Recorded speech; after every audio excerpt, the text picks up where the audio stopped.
ಎಲ್ರಿಗೂ ನಮಸ್ಕಾರ.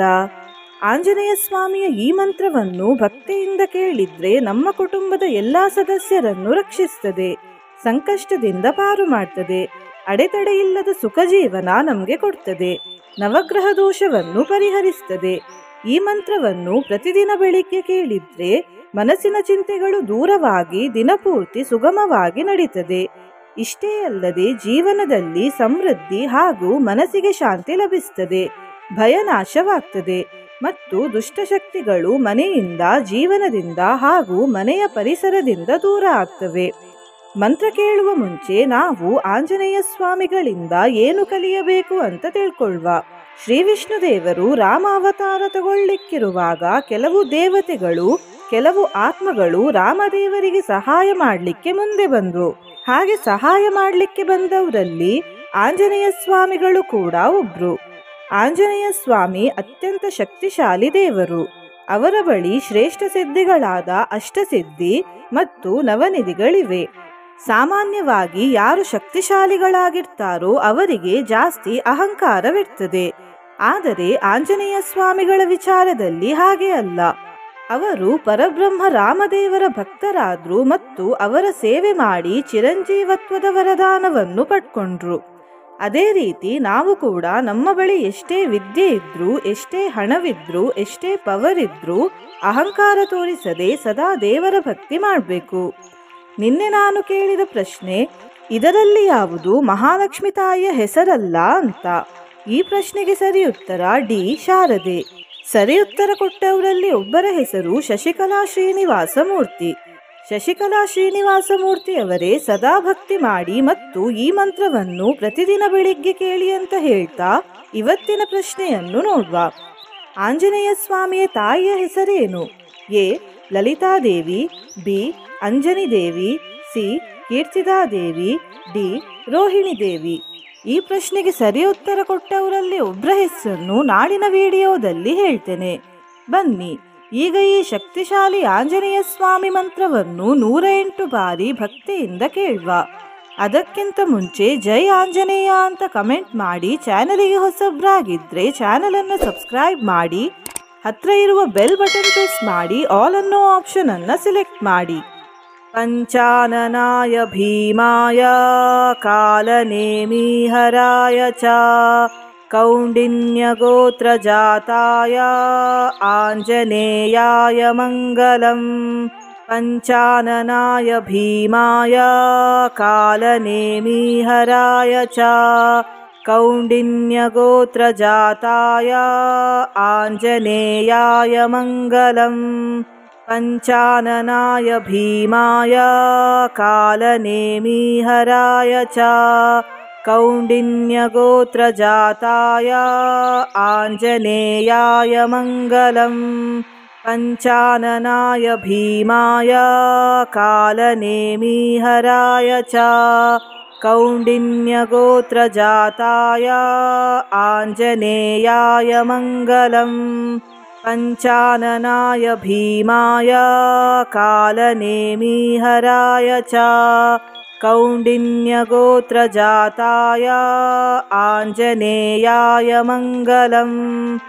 ಪಂಚಾನನಾಯ ಭೀಮಾಯ ಕಾಲನೇಮಿಹರಾಯ ಚ ಕೌಂಡಿನ್ಯ ಗೋತ್ರ ಜಾತಾಯ ಆಂಜನೇಯಾಯ ಮಂಗಲಂ.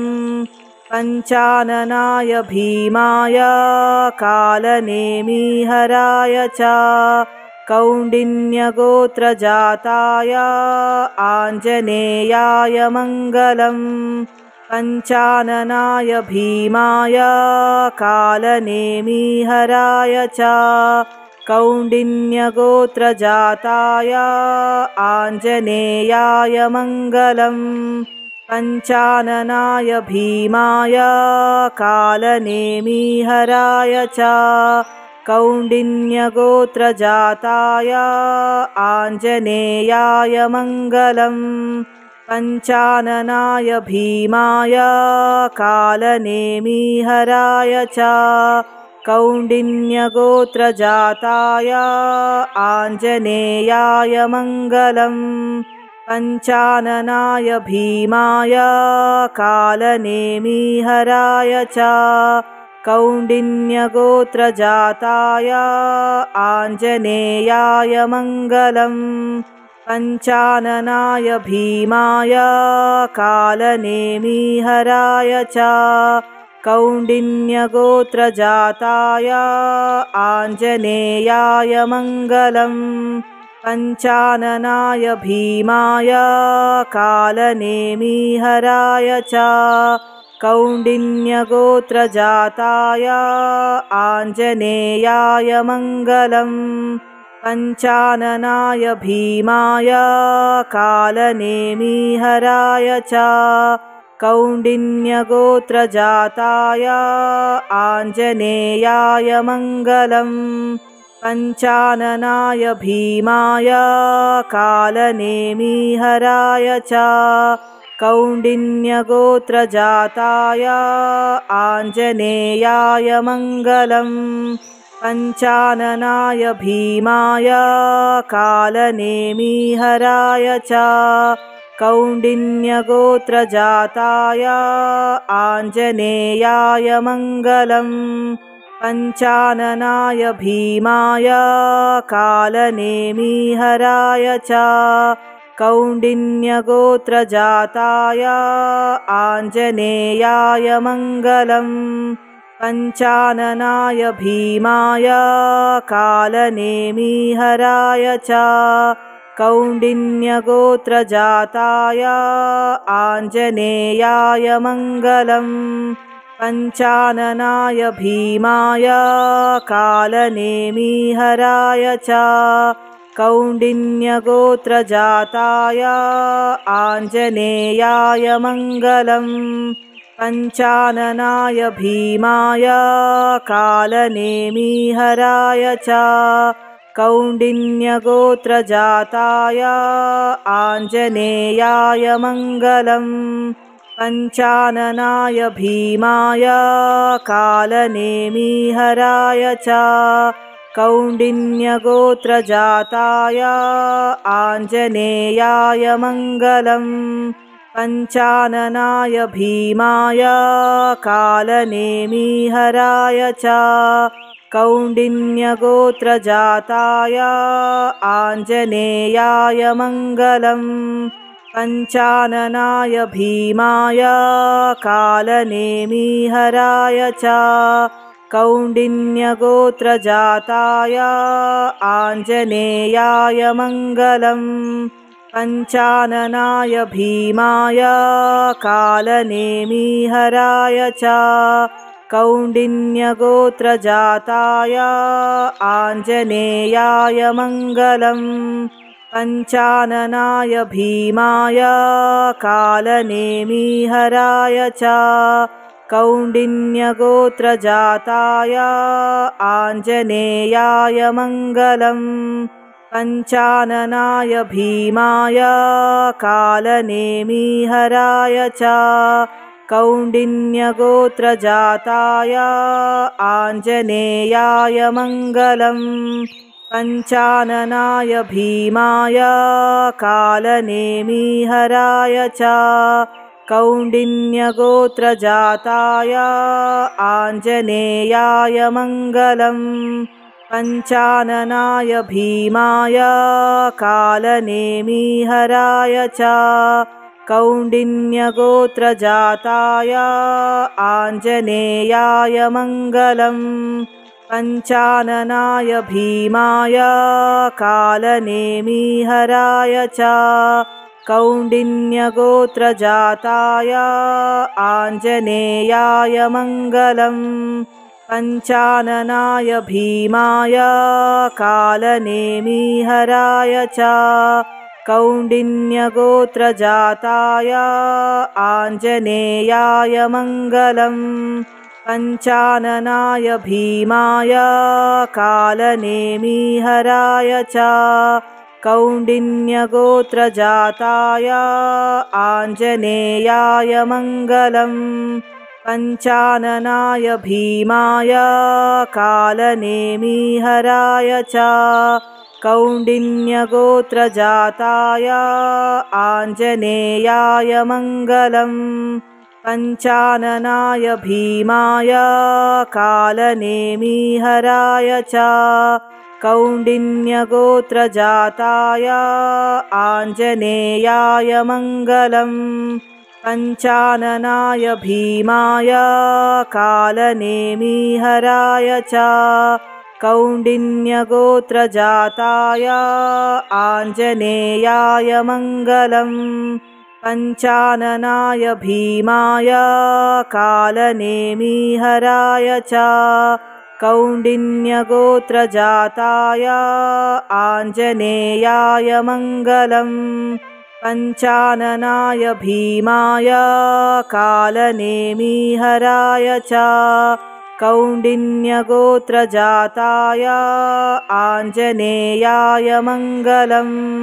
पञ्चाननाय भीमाय कालनेमिहराय च कौण्डिन्यगोत्रजाताय आञ्जनेयाय मङ्गलम् पञ्चाननाय भीमाय कालनेमिहराय च कौण्डिन्यगोत्रजाताय आञ्जनेयाय मङ्गलम् पञ्चाननाय भीमाय कालनेमिहराय च कौण्डिन्यगोत्रजाताय आञ्जनेयाय मङ्गलम् पञ्चाननाय भीमाय कालनेमिहराय च कौण्डिन्यगोत्रजाताय आञ्जनेयाय मङ्गलम् पञ्चाननाय भीमाय कालनेमिहराय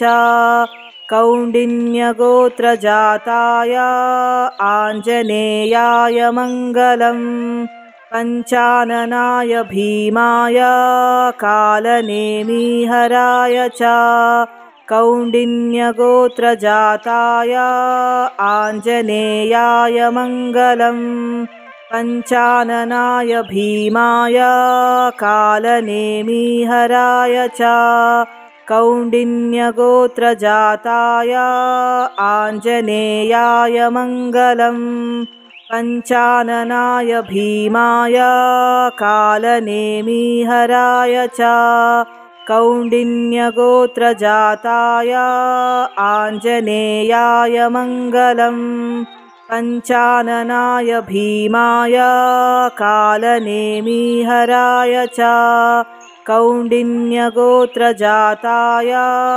आञ्जनेयाय मङ्गलम् पञ्चाननाय भीमाय कालनेमिहराय च कौण्डिन्यगोत्रजाताय आञ्जनेयाय मङ्गलम् पञ्चाननाय भीमाय कालनेमिहराय च कौण्डिन्यगोत्रजाताय आञ्जनेयाय मङ्गलम् पञ्चाननाय भीमाय कालनेमिहराय च कौण्डिन्यगोत्रजाताय आञ्जनेयाय मङ्गलम् पञ्चाननाय भीमाय कालनेमिहराय च कौण्डिन्यगोत्रजाताय आञ्जनेयाय मङ्गलम् पञ्चाननाय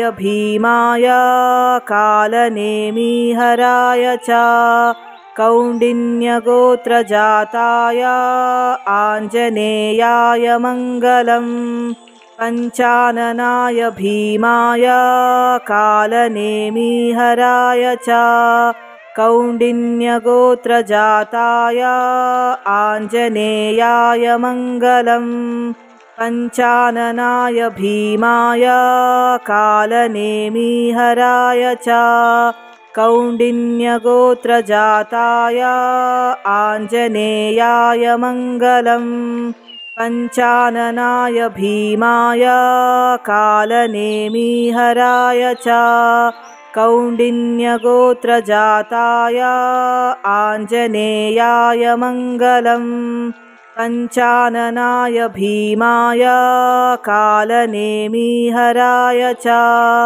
कौण्डिन्यगोत्रजाताय आञ्जनेयाय मङ्गलम् पञ्चाननाय भीमाय कालनेमिहराय च कौण्डिन्यगोत्रजाताय आञ्जनेयाय मङ्गलम् पञ्चाननाय भीमाय कालनेमिहराय च कौण्डिन्यगोत्रजाताय आञ्जनेयाय मङ्गलम् पञ्चाननाय भीमाय कालनेमिहराय च कौण्डिन्यगोत्रजाताय आञ्जनेयाय मङ्गलम् पञ्चाननाय भीमाय कालनेमिहराय च कौण्डिन्यगोत्रजाताय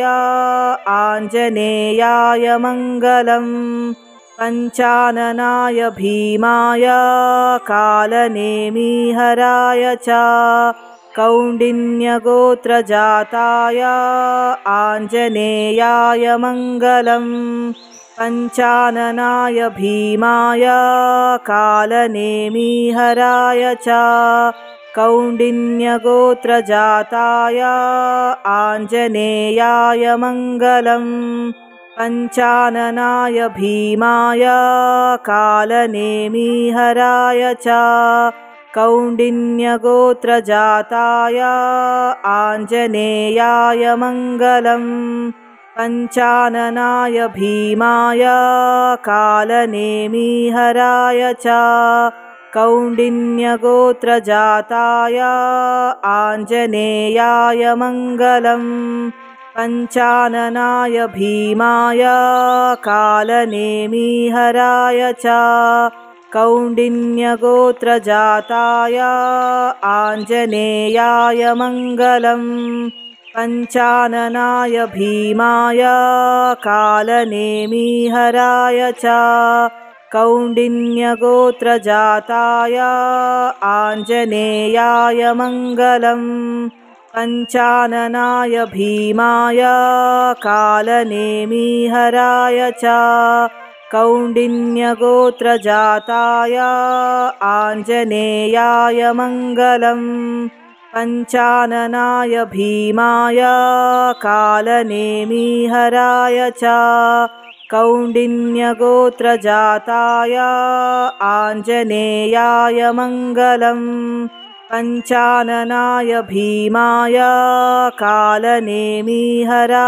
च कौण्डिन्यगोत्रजाताय आञ्जनेयाय मङ्गलम् पञ्चाननाय भीमाय कालनेमिहराय च कौण्डिन्यगोत्रजाताय आञ्जनेयाय मङ्गलम् पञ्चाननाय भीमाय कालनेमिहराय च कौण्डिन्यगोत्रजाताय आञ्जनेयाय मङ्गलम् पञ्चाननाय भीमाय कालनेमिहराय च कौण्डिन्यगोत्रजाताय आञ्जनेयाय मङ्गलम् पञ्चाननाय भीमाय कालनेमिहराय च कौण्डिन्यगोत्रजाताय आञ्जनेयाय मङ्गलम् पञ्चाननाय भीमाय कालनेमिहराय च कौण्डिन्यगोत्रजाताय आञ्जनेयाय मङ्गलम् पञ्चाननाय भीमाय कालनेमिहराय च कौण्डिन्यगोत्रजाताय आञ्जनेयाय मङ्गलम् पञ्चाननाय भीमाय कालनेमिहराय च कौण्डिन्यगोत्रजाताय आञ्जनेयाय मङ्गलम् पञ्चाननाय भीमाय कालनेमिहराय च कौण्डिन्यगोत्रजाताय आञ्जनेयाय मङ्गलम् पञ्चाननाय भीमाय कालनेमिहराय च कौण्डिन्यगोत्रजाताय आञ्जनेयाय मङ्गलम् पञ्चाननाय भीमाय कालनेमिहराय च कौण्डिन्यगोत्रजाताय आञ्जनेयाय मङ्गलम् पञ्चाननाय भीमाय कालनेमिहराय च कौण्डिन्यगोत्रजाताय आञ्जनेयाय मङ्गलम् पञ्चाननाय भीमाय कालनेमिहराय च कौण्डिन्यगोत्रजाताय आञ्जनेयाय मङ्गलम् पञ्चाननाय भीमाय कालनेमिहराय च कौण्डिन्यगोत्रजाताय आञ्जनेयाय मङ्गलम् पञ्चाननाय भीमाय कालनेमिहराय च कौण्डिन्यगोत्रजाताय आञ्जनेयाय मङ्गलम् पञ्चाननाय भीमाय कालनेमिहराय च कौण्डिन्यगोत्रजाताय आञ्जनेयाय मङ्गलम् पञ्चाननाय भीमाय कालनेमिहराय च कौण्डिन्यगोत्रजाताय आञ्जनेयाय मङ्गलम् पञ्चाननाय भीमाय कालनेमिहराय च कौण्डिन्यगोत्रजाताय आञ्जनेयाय मङ्गलम् पञ्चाननाय भीमाय कालनेमिहराय च कौण्डिन्यगोत्रजाताय आञ्जनेयाय मङ्गलम् पञ्चाननाय भीमाय कालनेमिहराय च कौण्डिन्यगोत्रजाताय आञ्जनेयाय मङ्गलम् पञ्चाननाय भीमाय कालनेमिहराय च कौण्डिन्यगोत्रजाताय आञ्जनेयाय मङ्गलम् पञ्चाननाय भीमाय कालनेमिहराय च कौण्डिन्यगोत्रजाताय आञ्जनेयाय मङ्गलम् पञ्चाननाय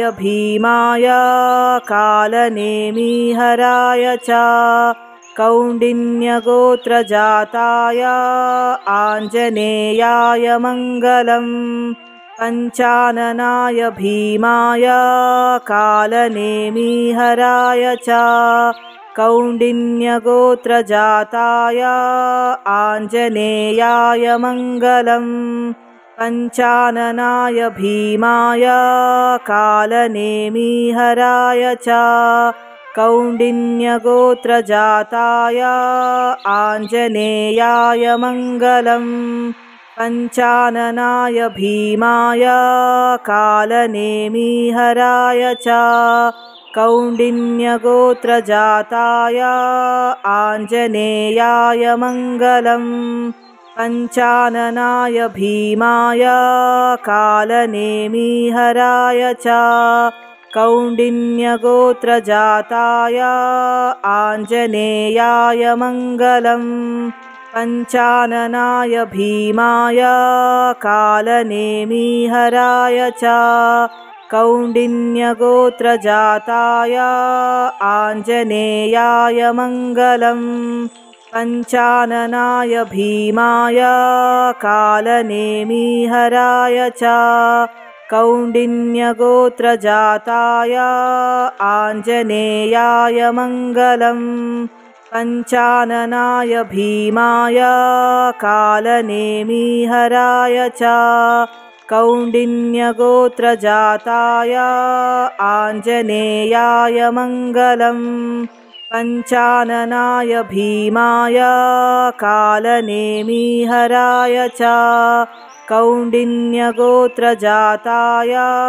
आञ्जनेयाय मङ्गलम् पञ्चाननाय भीमाय कालनेमिहराय च कौण्डिन्यगोत्रजाताय आञ्जनेयाय मङ्गलम् पञ्चाननाय भीमाय कालनेमिहराय च कौण्डिन्यगोत्रजाताय आञ्जनेयाय मङ्गलम् पञ्चाननाय भीमाय कालनेमिहराय च कौण्डिन्यगोत्रजाताय आञ्जनेयाय मङ्गलम् पञ्चाननाय भीमाय कालनेमिहराय च कौण्डिन्यगोत्रजाताय आञ्जनेयाय मङ्गलम् पञ्चाननाय भीमाय कालनेमिहराय च कौण्डिन्यगोत्रजाताय आञ्जनेयाय मङ्गलम् पञ्चाननाय भीमाय कालनेमिहराय च कौण्डिन्यगोत्रजाताय आञ्जनेयाय मङ्गलम् पञ्चाननाय भीमाय कालनेमिहराय च कौण्डिन्यगोत्रजाताय आञ्जनेयाय मङ्गलम् पञ्चाननाय भीमाय कालनेमिहराय च कौण्डिन्यगोत्रजाताय आञ्जनेयाय मङ्गलम् पञ्चाननाय भीमाय कालनेमिहराय च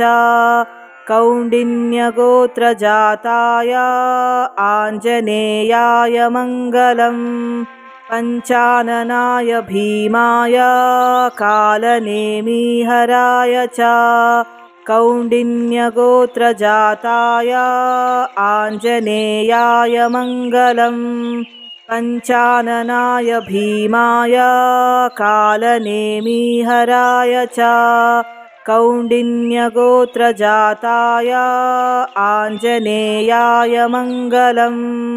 ಧನ್ಯವಾದಗಳು।